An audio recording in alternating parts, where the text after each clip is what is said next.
गेल्या बऱ्याच काळापासून आदिवासी बहुल असणाऱ्या मेळघाट क्षेत्राच्या घाटवळणाच्या रस्त्यावर अमरावती आणि परतवाडा डेपोतून एसटी महामंडळकडून भंगार गाड्या मेळघाटात पाठवित असल्यामुळे सदरच्या एसटी बसमध्ये वारंवार बिघाड निर्माण होऊन बस बंद पडल्यामुळे प्रवाशांना ताटकळत बसावे लागल्याचे चित्र अनेकदा समोर आले आहे। असेच एक चित्र गेल्या शुक्रवारी परतवाडा ते धारणी रस्त्यावरील घटांगजवळ परतवाडा बुद्रुक एसटी बस बंद पडल्यानंतर पुन्हा एकदा समोर आले असून एकाच मार्गावर वारंवार बंद पडत असल्यामुळे एसटी महामंडळाचा कारभार चव्हाट्यावर आला आहे। प्राप्त माहितीनुसार 20 एप्रिलला धारणीवरून दर्यापूर जाणारी बस धारणी मुख्यालयापासून अवघ्या 15 किलोमीटर अंतरावरील बोट फाट्यानजीक बंद पडली होती, तर त्याच दिवशी अमरावती ते धारणी जाणारी टपाल बस घटांगजवळ बंद पडल्यामुळे भर उन्हात प्रवाशांना ताटकळत बसावे लागले होते।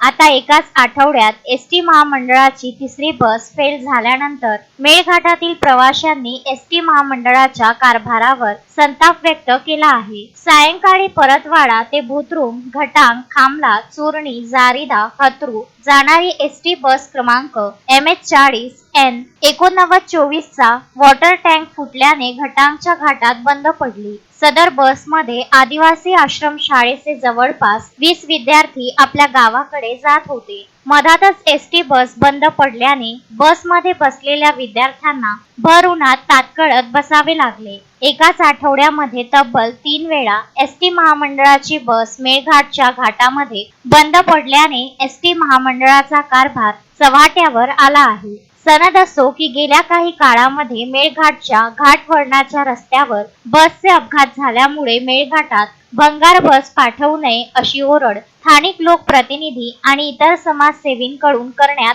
आली आहे। असे असतानाही एसटी महामंडळ झालेले अपघात आणि वारंवार बंद पडणाऱ्या एसटी बस बाबत कोणतेच धडे न घेता मेळघाटात भंगार एसटी बस पाठवित आहे, जे मेळघाटच्या भविष्याकरिता अत्यंत गंभीर बाब आहे। भंगार एसटी बसमुळे मेळघाटात कोणत्याही क्षणी मोठे अपघात घडून मोठी जीवितहानी नाकारता येत नाही। याकरिता वेळीच एसटी महामंडळाने मेळघाटात सुरू असलेल्या एसटी बस फेऱ्यांकडे विशेष लक्ष देण्याची सक्त गरज आहे।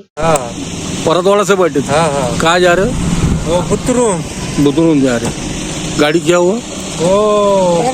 एक टंकी फूट गया उसका।